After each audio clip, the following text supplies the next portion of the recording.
And now, please pray with me. May the words of my mouth and the meditations of all our hearts be acceptable in your sight, O God, our rock and our Redeemer. Amen.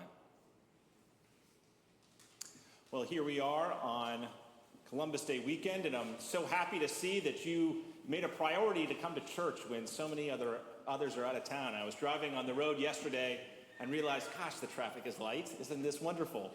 It's so good to see you here.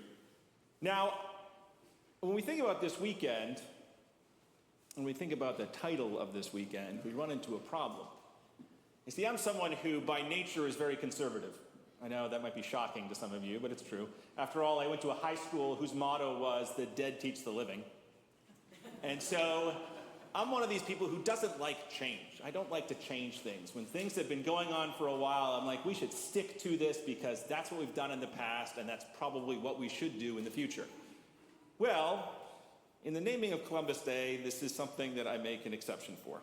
Because if you have not yet read some of the histories of Christopher Columbus and what Columbus did in the New World, and these are contemporaneous accounts, then you should.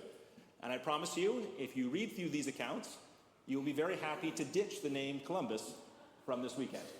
So again, if you have any doubts about that, let me know. I will give you plenty of things to read on it. It is a horrifying account. So as we are not to lift up Christopher Columbus this weekend, instead, as has become the tradition in recent years, it's an opportunity for us to lift up the indigenous people that were here in this land before European settlers arrived. And so this gave me an opportunity, and again, you know how much I love history, it gave me an opportunity to delve into the history of the indigenous people here in this area. Many of you probably know this history. I did not. So I found it fascinating.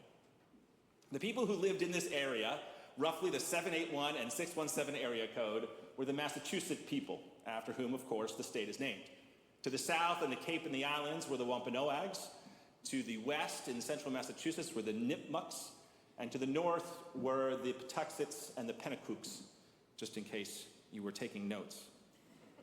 The Massachusetts in this area were a tribe that were particularly hard hit by some of the epidemics that were brought over by European fishermen and fur traders in the late 16th and early 17th centuries.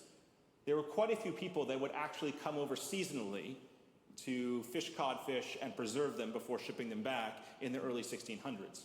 And tragically, some of those who came over brought with them European diseases. Now, if you've read Jared Diamond's Guns, Germs, and Steel, a Pulitzer Prize-winning book from about 25 years ago, one of the things he points out is that domesticated animals, and animals in general, generally are the source of disease for many societies. And in this part of the world, they were not domesticated animals. And as a result, a lot of these diseases that the Europeans had some immunities to, the people who lived here had zero immunity to. It's estimated that the Massachusetts tribe in the plague that went from 1616 to 1619 lost between 70 and 90% of their population.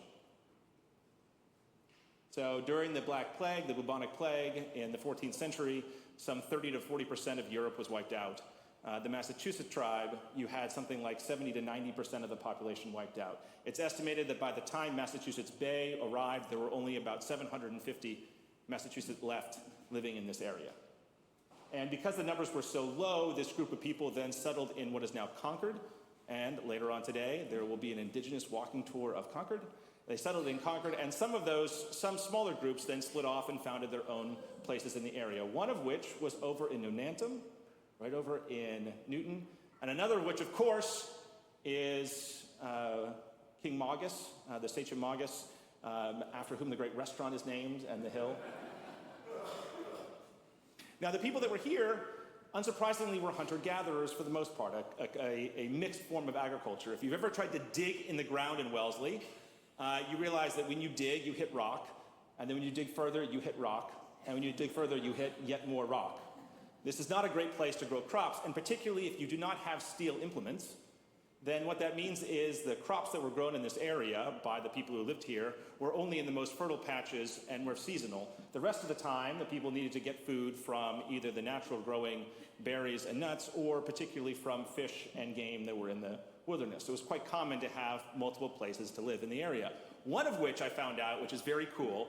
If you go down Washington Street, opposite Warren School, there's Indian Spring Hill Road. You go up that road and there's a park up there. From that park, right to the Charles River, was actually one of these seasonal settlements of indigenous folks pre-plague in the area. And there, over time, have been all these artifacts that have been found just right there. Well, the story then continues with a minister who worked in Roxbury, Massachusetts. He was also the founder of my high school. And this minister's name is John Eliot. So John Eliot was one of the very few people, one of the very few congregational ministers who took seriously the care and, in his mind, the plight of the indigenous people in the area. Theoretically, when Massachusetts Bay was established, one of the reasons was to bring Christianity to the indigenous people here. And years went by and no one did it. And the first person to actually step up and do it was John Eliot. So while he had a full-time job in Roxbury, leading the church in Roxbury, he learned Algonquin on the side. And then in 1646, late 1646, went to Nunantum and began his preaching ministry to the indigenous people in the area. And he successfully converted Waban, King Waban, again, after whom the village in Newton is named. And Waban and Waban's people became the original converts to Christianity in eastern Massachusetts.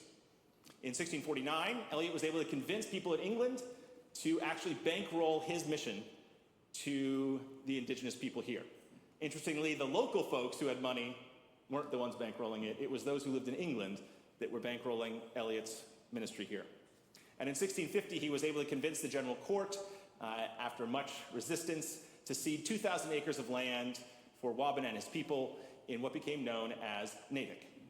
So the Natick that was originally established included parts of Wellesley around Lake Waban, and then what is today South Natick. That was the first intentionally settled so-called praying town in the area. So Eliot set up this group of several hundred indigenous folks in Natick. They were converted to Christianity over time, and again, voluntarily converted. These are congregational conversions. The Congregationalists were proud that, unlike the Jesuits, who had lots of forced conversions or conversions of whole people without thorough education, the Congregationalists were proud of the fact that everybody who converted to Christianity had to truly understand the faith and to have the same standards of conversion as those English settlers in the region. He also, surprisingly, if you study the missionary movement, was very quick to raise up local pastors who were indigenous pastors to lead the communities, not just in Natick, but the other so-called praying villages that were set up in the area. And while, again, looking back on John Eliot, there are those who would say, here you have your cultural ethnocentrism, which he certainly did. Yes, he thought that the English ways were the best. Yes, he thought his faith was the best. But in spite of that, here's someone who had deep compassion for the indigenous people in a way that so many others in the area did not. So you have that story, and a story of relative peace.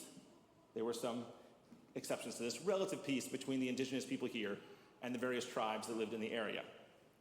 And if you know anything about your history, you know that that did not last.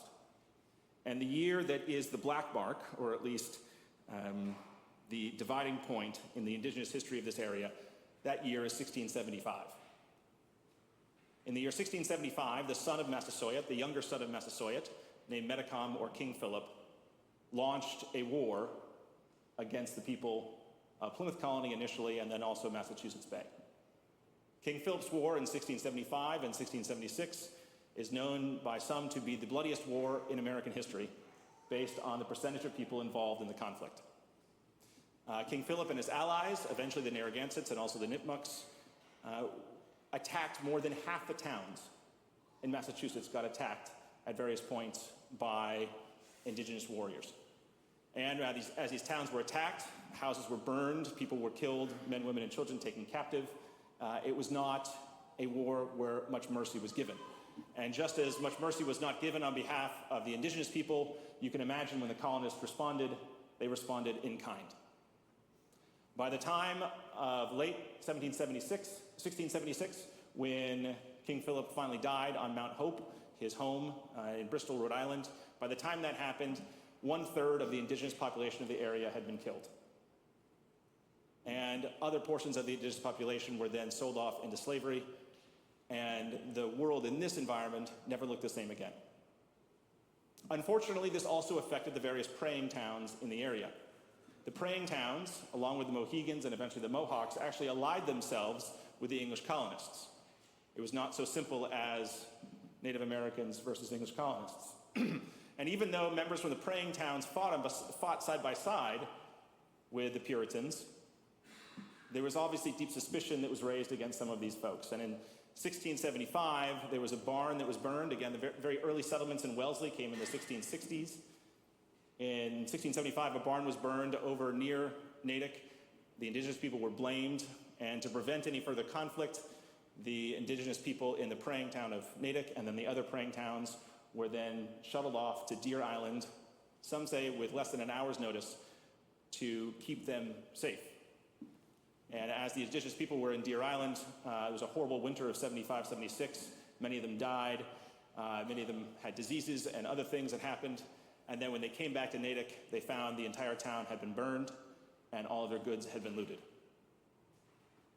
And then in 1680 and 1681, finally, the local authorities in Dedham negotiated initially with Nahoyden and then also Maugus to eventually purchase officially the land that is today Needham and Wellesley.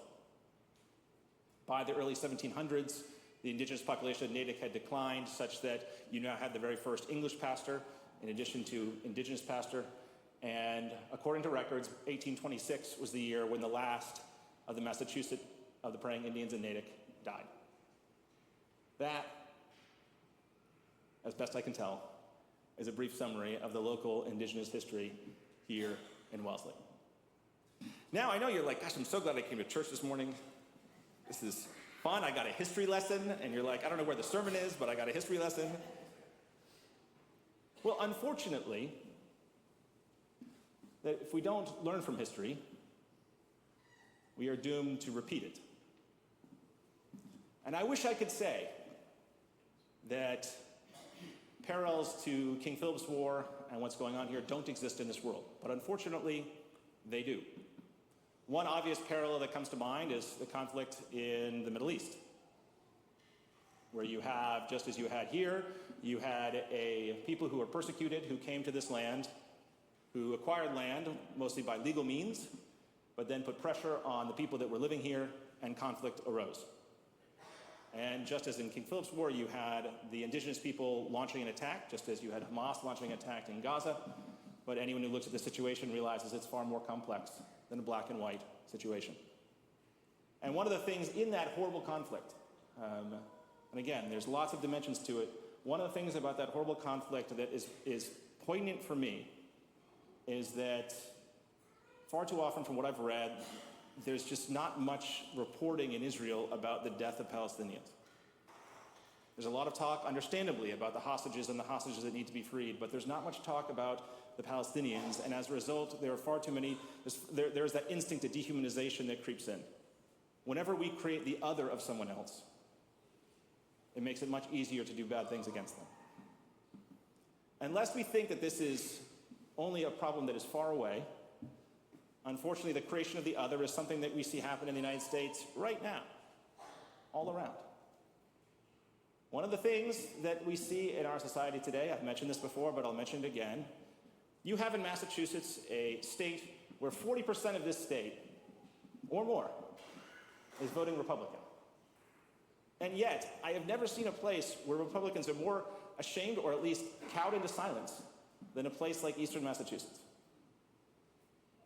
I see all sorts of times people bringing up their support for Democrats.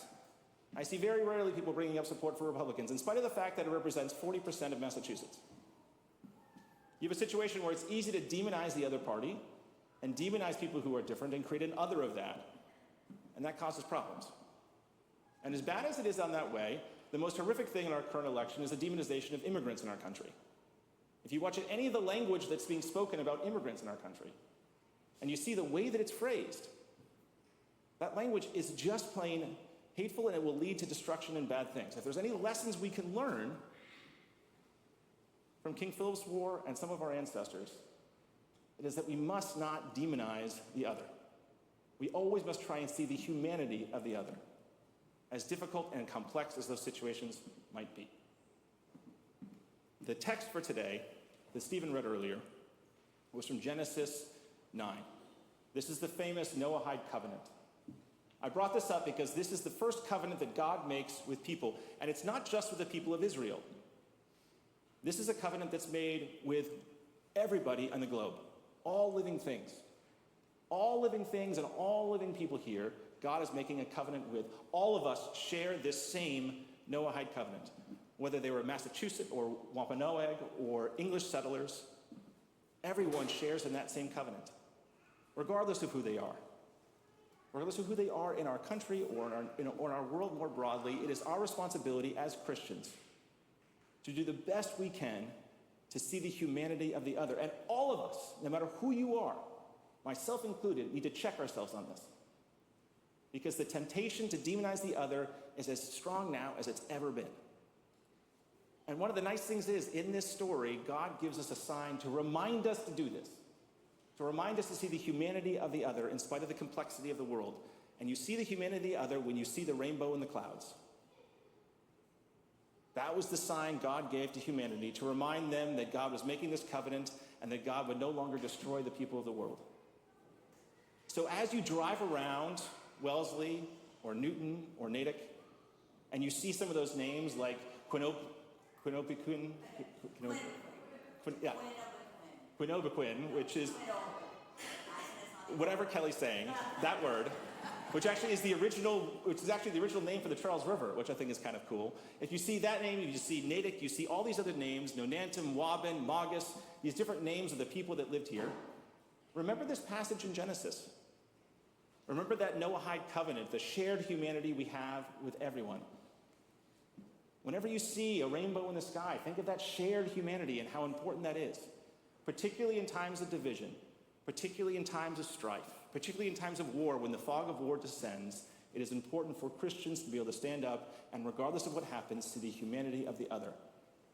Because that is the only way that we'll be able to have true peace and reconciliation and feel God's love in this world.